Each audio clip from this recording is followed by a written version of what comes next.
Welcome to Tech Shaba channel. In today's video, I'm going to show you how to move icons anywhere on your Windows computer. Now, as you can see here, if I try to move this icon to a random position, it doesn't stay there.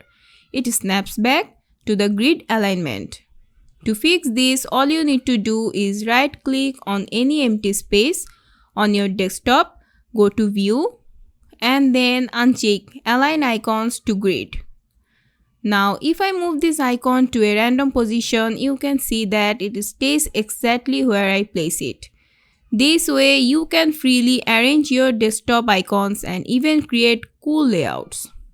If you want to go back to the original grid alignment, simply right click on any empty space again, go to View, and check Align Icons to Grid. Now your icons will snap back to their original grid positions. And that's it. How you can move your icons anywhere you want on your desktop or laptop computer. I hope this video is helpful. If it was, please give it a thumbs up and don't forget to subscribe.